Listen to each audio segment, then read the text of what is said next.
Have you ever just thought, I wish I were normal? I wish I was like other people. I thought that so often when I was growing up, and as a school counselor for 25 years, and as a teen anxiety coach, I hear that a lot from clients and students.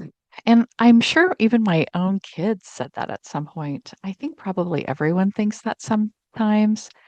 But I really want you to think about what is normal? What does it mean to be normal? And where does it come from?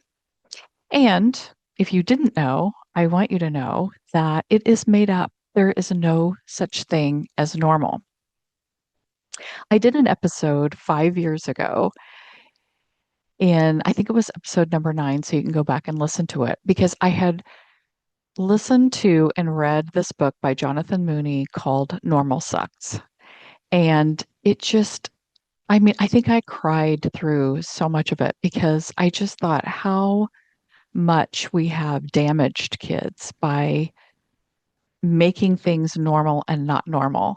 And I love that even since 2020, when I did that episode, there has been so much about neurodivergence and how it's actually good to have your brain be thinking differently than someone else's. And we need people's brains to think differently. There we could not have any of the innovations that we've had in the world if it wasn't for people who think differently, because that is the hallmark of every invention and everything, every art piece and every book that's been written. Those people were not the average person. They were outside of that average. And really, when we think about and we say to ourselves, I wish I was normal, we're saying, I wish I was average. And I don't want to be average.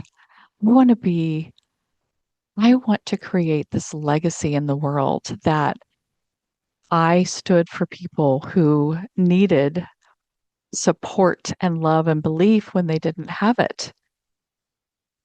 And I think that I'm more like that because of how I feel like I struggled or worried about that so much when I was younger. And I read something recently that said you become the person that you needed when you were younger. And so I think that's why I've been on this journey for so long, trying to help young people understand their emotions and understand what's happening with them so that they don't have to feel like, what's wrong with me? And why can't I just be like other kids? And I hope that if I was somebody in your life that did that, I would love to hear from you. I know that I have done that. Even if I don't hear from people, I know that I have helped many young people realize that there wasn't anything wrong with them and that they were beautiful and worthy the way they were. And one of the things that I specialize in now is anxiety. And one of the reasons why so many young people have always been anxious about is being normal. And we're so worried about what's wrong with us and trying to be a certain way or trying to do certain things is very anxiety producing. And so I want to talk more about why this isn't something we should be chasing and how we can embrace exactly who we are because that's who we're supposed to be. We are here because we are supposed to do something in this world. And sometimes we don't know what that is, and that's totally fine. We can keep trying different things until we find out what it is, but we're all supposed to be doing something here. And we all have specific gifts and talents and ways that our brain works so that we can fulfill that mission or that purpose or idea. And it doesn't have to, we are all are not supposed to be famous or be doing some groundbreaking invention or something. Some of us are just here to love people and help them believe in themselves and connect people. And so you just have to find what is the thing and then do that. A couple years ago, I created the triangle formula for managing anxiety. And that triangle was perception, which means that we understand our anxiety and where it's coming from. Processing, which means being learning all the skills that it takes to process uncomfortable emotions, anxiety and panic being two of those, but lots of our feelings create some sort of uncomfortable feeling in our bodies. And so really the processing is to process through any of those, whatever those emotions are, and then to plan, to create like what's the next step I'm going to take? What is the next action that I need to do in order to be the person I want to be or do the thing that I want to do? And I want to use that triangle formula today as I talk about normalcy or, getting rid of the idea that there is a normal and how you can become your best authentic. I think a lot of times when we say, I just want to be normal, and I really think about when students were in my office across from me and they would say, I just want to be normal. They were really saying, I just want to fit in. I want to belong. I want, I want to feel like I, I'm part of the group and that people like me. And there is a difference between belonging and fitting in.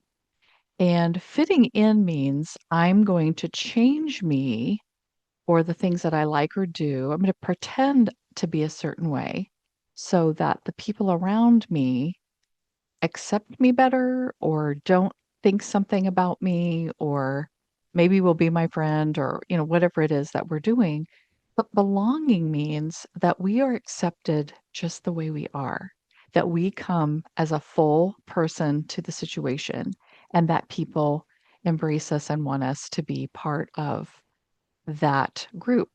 So I want you to think about, if there is no such thing as normal, if it's all made up, which it is, then we're giving away too much of our power to something that isn't even true, and that we can decide in our own minds what we want to be. We, how we feel, what our values are, what our strengths are. We can use those things and be a person that feels good to us. And we are going to find people in our lives that like that very person. And usually, when we're not trying so hard to follow certain rules or do certain things to be in a group and we just enjoy ourselves, people like the calmness, the confidence that you have, and it feels good to them, and they are actually more attracted to that than someone who is trying to be different. So that perception, that first part of the triangle formula is just understanding that normal is a made up thing. There was, I don't know, in the 1800s or something, there's a guy that they've said that he was the one that started the term the average man. And that was like they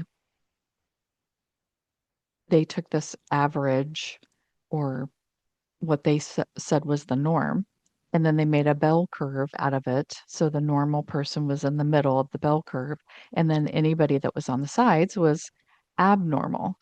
And I'm not really sure what all that was about. I think sometimes people just want to put numbers to things. And so they just say, oh, well, this is what most people are. So this must be the normal. And it became something that people were really being judged against. And I think that's where a lot of the normal stuff came from. And, you know, using something that was created in the 1800s doesn't make sense now anyway. But sometimes we get stuck in something seeming like the right thing that we should be doing, and then people just don't even question it. They just follow along. And I think that's what we've been doing where normal is concerned. And when you think about, different countries or cultures or even different regions of the United States, what is normal or what most people are doing in that area might be different than what most people in the area are doing in your where you live. And so it really doesn't make sense to say there is a regular way of being because different countries, different people, different everything is going to see that differently. And so it doesn't, it can't be a fact because a fact cannot be disputed. And you can dispute these normal standards all over the place. So once you have a perception that there isn't any such thing as normal or that we should, why are we striving so hard to be this certain thing that is made up? Then we need to be able to process how we're feeling when we do feel like we're not belonging, when we do feel like we wish we were like other people. And so I want to teach you a little bit about how to process that. We all have feelings of I'm not enough, I'm too much, I don't fit in, people don't like me. And, there are mean people, there are bullies, there are people that are hurt and damaged, and they acted out in ways that are mean towards us. And I know that it's hard to just disregard that as, oh, well, that's them or that's their problem or that's something that has to do with them. But it's really important to think about that. Like when someone says mean things to us or is mean to us or doesn't like how we dress or doesn't like something that we're doing, that, and this goes for parents too, there are parents who are mean to other parents. Oh, or coworkers that are mean to other coworkers. I think I'm gonna do a whole episode on mean girls as an adult, because even though I haven't experienced that for a long time, one of my clients recently was telling me about a situation that was going on with her, and so I was like, "Oh my gosh, that happened to me too," and I think I definitely wanna do an episode about that, but we all have these times where we feel like we don't belong or we're not fitting in. So that everyone is experiencing that. Every human has that. So there's nothing has gone wrong if you feel that way. But when you do, I just want you to be able to realize that you're thinking that, oh yeah, I'm back in that way of thinking. And in a teen, it can sound something like, why can't I be a star athlete like this person? Or why can't I win the contest like that person? Why do I have to overthink everything? I don't want this anxiety anymore. I want it to go away, which, of course we want it to go away, but it's not going to go away. Um, but we can manage it.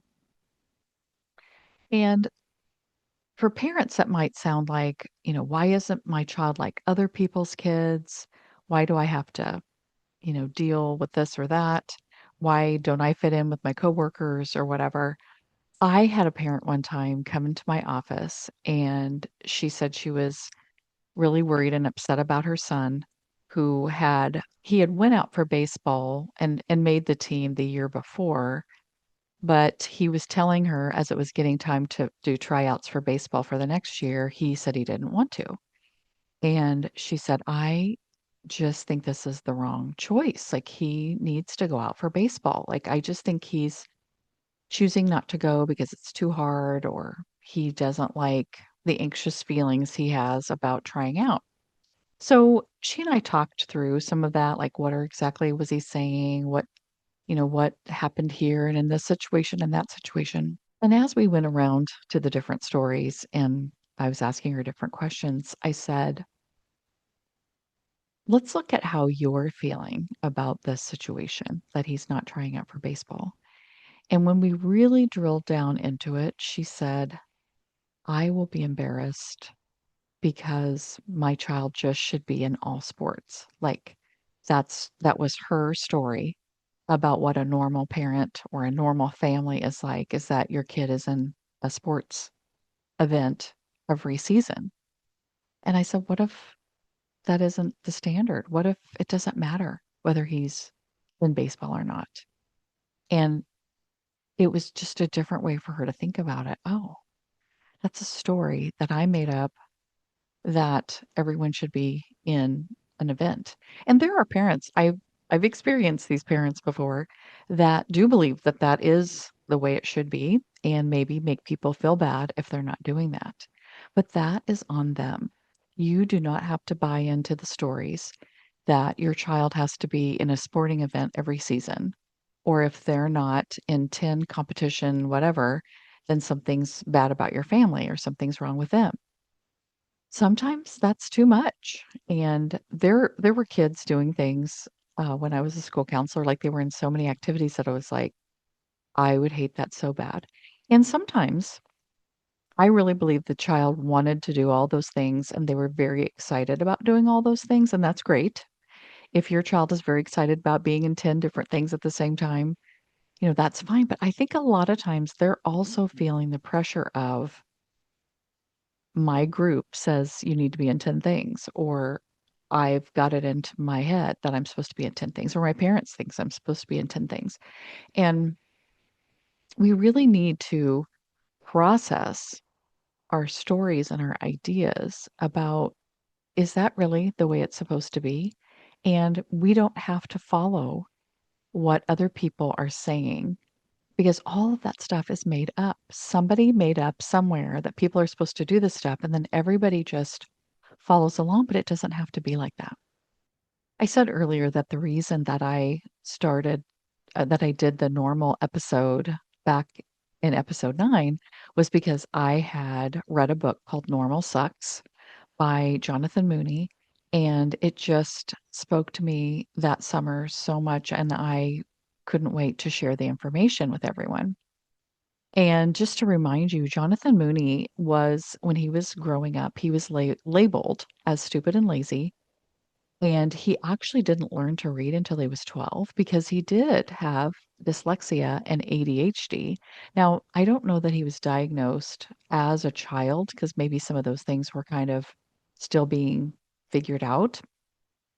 But his brain was working and wired differently where it was harder for him to learn reading because of with dyslexia, things get turned around in with your eyes or with your brain where it's harder to read or you kind of stumble around things or it's harder to understand because you're working so hard on reading the words. And so they just sort of, brushed him aside as a child who has a lot of problems or has learning difficulties. But he and his mom did not take that as the end diagnosis, and he went on to go to Brown University and graduated with honors and has written several books. But he is on this mission to make sure that the world understands that because people's brains work differently is good instead of a problem or something we need to fix or diagnose, that it's just a way everyone's brains are working differently. I mean, when you think about humans, we are just one big spectrum of differences. Like, there's no even somebody who might be on the middle of the bell curve as which is, the average or whatever, there's still differences that they have that are different than another person who's probably similarly on the scale or whatever.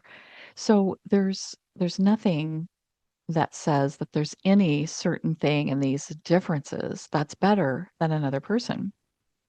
And so he is searching for all these stories and telling these things and helping the world to understand this. And in that first book, in that first episode, I read an excerpt from his book, but it was about a boy that he encountered as he was writing his book and meeting different individuals. And his name was William. And he could not read or write, but he hugged and gave high fives to his classmates every day. And Jonathan talked about how, that he couldn't read or write, which is what we consider to be the standard for a good student or somebody who's, learning or whatever. But it ignored the gift that he had of connecting and loving people and helping people feel like they belong, which is a beautiful gift to have. And so we just need to be looking at, what are our differences and how can they be a gift? How can they be something that we can say, instead of saying, what's wrong with me, saying, what's strong in me? So I want you to just try to think about, like, what are you trying to hide? What are you wishing went away? Or what things do you want to change? And how might these very things be gifts waiting to be developed? This is the reason why I love using the UMAP assessment in my coaching, because the UMAP assessment shows my clients their strengths, their values, their preferred skills, and their interests. And instead of them looking at, I have this anxiety and it's terrible and this is what's broken about me, and looking at all the things that are working for them and how can they use those things to help manage their life in all areas, but anxiety is one of them. And I just think that it's so important for us as we're doing this work on ourselves to try to feel better and to feel like we're worthy and that we are contributing something in this world is to look at what works for us. What are the things that are our strengths and how can we use those? And so the third part of my triangle formula is planning. So now we know that our perception of what's normal doesn't make any sense and it's a made up thing. We can process how we're feeling about that as, what are my gifts? What are the things that I can be doing? What are the strengths that I can use in this world? And how can I be totally me and still find that group that I belong in and enjoy being with? And the third part of this formula plan is now, how do I turn that awareness into action? What can I do next to continue and grow into this person that I now know is the way I'm supposed to be and I can love this person. For a parent, it might be letting your teen wear what they want to wear instead of what you think they should be wearing. Now, I know there's probably some things you do need to pay attention to, but for the most part, I think about when I was growing up, I was a very unique dresser. I wanted to fit in this or belong in some ways and, wear some of the trends and have some of the brands that everyone was wearing, but I did them in my own way. And I loved like putting different kinds of clothing together. And my mom had a stash of clothes from the 50s and 60s, I think, that she hadn't gotten rid of. And I would kind of throw some of those things in just to be different or show my own personality. I love to go to thrift stores and find, like, really unique things and wear them with something else and just, like, mix and match things, and I really don't know what my parents thought about it. I don't think they really said anything about it. I don't think they paid any attention to it, but I remember that I so desperately wanted to do that, and I continued to do it, but there were very mean kids that called me names or treated me bad or said it was weird, and I approached it kind of in an angry way where I was just mad at them for not understanding that people could be different. And so when my daughter came along and she was doing the same things, being a unique dresser, trying new things, looking pretty crazy sometimes, I honored it and I totally respected it, but I was so scared for her. I didn't ever tell her not to do it. But I did caution her a lot, like, "Well, I'm so glad you wanna wear that stuff, but I think people are gonna be mean, and I think, people might not like it." But the difference with her is that she had confidence. She didn't care that other people didn't agree. She almost it was almost like she could not even hear it. Like, she could go to school, be herself, and if kids didn't like it, she really didn't care. And I think it was easier for her because I helped build up that confidence in her. I don't My parents didn't know to build up my confidence because they didn't even understand what was happening. I knew because I had lived that life and also worked in school, so I knew what people at school did. And so I think that gave me an edge to understand that kind of thing, but I really did try to help her have that confidence, and then she did, so it went so much better. She wasn't approaching it from an angry, "You you don't accept me, so I hate you," which is also being mean to people. I didn't want people to be mean to me, but then I was mean because I didn't like that they didn't understand me, where she was like, "This is who I wanna be, this is what I wanna do, and they can do whatever they want." And so sometimes for parents who weren't that kind of teenager, when their kids are trying to be rebellious or different with clothing or hair colors or tattoos or whatever it is now, or ways that you pierce your ear. I don't know. There's so many ways that kids try to be different. Some parents get really upset about that because it's like, oh, this isn't right, or this isn't normal, or this isn't whatever.